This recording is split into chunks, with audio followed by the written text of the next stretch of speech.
রোয়াগুলো মারা গেছে, খুশি দিচ্ছি। বিলির ভিতরে পাখি বাজছে, পাখির ডানার ভিতরে সুতা ঢুকে গেছে, ছেড়ে দেওয়ার চেষ্টা করছিলাম। বিসমিল্লাহির রহমানির রহিম। আজ আমি আমার আব্বু বিলি জমিতে খুশি দিতে যাচ্ছি। তো খুশি দিয়া কি আপনারা বুঝতেই পারছেন না। খুশি দিয়ে হচ্ছে আমরা এখানে কয়েকদিন আগে ধান রুইছিলাম, তো ধানগুলো মারা গেছে। তো যেখানে যেখানে ধান রুইছিলাম সেখানে সেখানে আবারও আমরা ধান রুয়ে দিচ্ছি, একেই বলে খুশি দেওয়া। এখানে আমরা কয়েকটা দিন আগে ধান রুইছিলাম, তো এতটা পরিমাণে যে রোয়াগুলো মারা যাবে আমরা বুঝতেই পারিনি। তো এই রোয়াগুলো মারা যাওয়ার কারণ যেটা আমাদের কাছে মনে হচ্ছে সেটা হচ্ছেন যে এই জমিতে কোনোদিনই বুলাকের ধান রোয়া হয়নি, এই প্রথম এই যে রোয়া হলো। এই জমি ভরা ছিল হুগলা, তো সে হুগলা পরিষ্কার করা হয়েছে। তো এতটা পরিমাণে যে হুগলা ছিল, বন ছিল, তো সেগুলো পরিষ্কার করা হয়েছে। তারপরে হুগলা যতই সাফ করা হয় তার দাড়ি দুড়ি থাকে যায় না, তো আবর্জনা থাকে, তো সেইখানে রোয়া হয়েছে। তার জন্য মূলত মনে হচ্ছে যে এই ধানগুলো মারা গেছে। তো সাইডে যে জমিগুলো আছে সে সাইডের জমিতে কোনোখানেই কিন্তু ধান মারা যায়নি, তো শুধু আমাদের এই জমিতেই ধানগুলো মারা গেছে। কয়েকদিন ধরে আমি আমার আব্বু এইখানে খুশি দিচ্ছি। তো আজকে যখন বাড়ি যাচ্ছিলাম খুশি দেওয়ার পরে ভুঁড়ি মাঝখান দিয়ে আমরা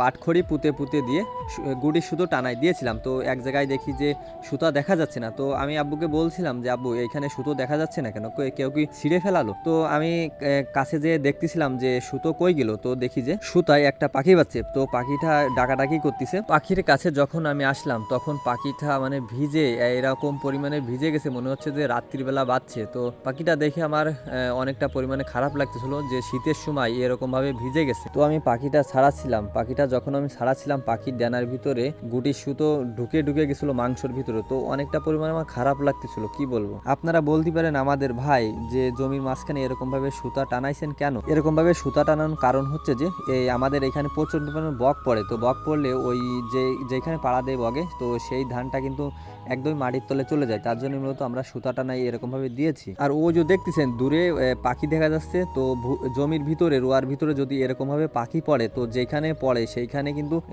মানে প্রায় সবগুলোই কিন্তু পাড়া দিয়ে তলে চলে যায়, সেগুলো কিন্তু হবে না। তো তার জন্য মূলত আমরা এরকম ভাবে সুতা টানাই দিয়েছি যেন আমাদের রোয়াগুলো ভালো থাকে। কালো কালো যে পাখিগুলো দেখা যাচ্ছে, তো ওই পাখির নাম তো আমি সঠিক জানি না। তো আপনারা যদি কেউ জানেন তাহলে বলবেন ওই পাখিটার নাম কি। বাড়ি এসে পাখির যেখানে ক্ষত হয়েছিল সেইখানে হলুদ লাগাই দিচ্ছিলাম। এইখানে ডানার ভিতরে অনেকটা পরিমাণে ক্ষত হয়েছে, মানে গুটির সুতো তো একদমই মাংসের ভিতরে ঢুকে গেছে। হলুদ দেওয়ার পরে আমি পাখিকে ছেড়ে দিচ্ছিলাম, তো যেতে পারতেছিল না, মানে ও তো ডানায় ক্ষত, তার জন্য মূলত যেতে পারতেছিল না। আর অনেকটা পরিমাণে আহত ছিল, মানে এতটা পরিমাণে অসুস্থও ছিল, যেহেতু শীতের সময় পানির ভিতরে ছিল। মনের ভিতরে প্রচন্ড পরিমাণে খারাপ লাগছিল যে এরকম ভাবে সুতা দিয়েছি, তো এইরকম পাখি একটা নষ্ট হয়ে গেল, মানে অনেকটা পরিমাণে খারাপ লাগছিল। আমি বুঝাতে পারবো না যে এত পরিমাণে খারাপ লাগছিল। আর পাখিটা ছেড়ে দিচ্ছিলাম, উঠতে পারতেছিল না, তো এরকমভাবে দৌড়ে বেড়াচ্ছিল। তারপরে আমরা ওইখান থেকে ঘরের ভিতরে এনে সুস্থ করার চেষ্টা করছিলাম।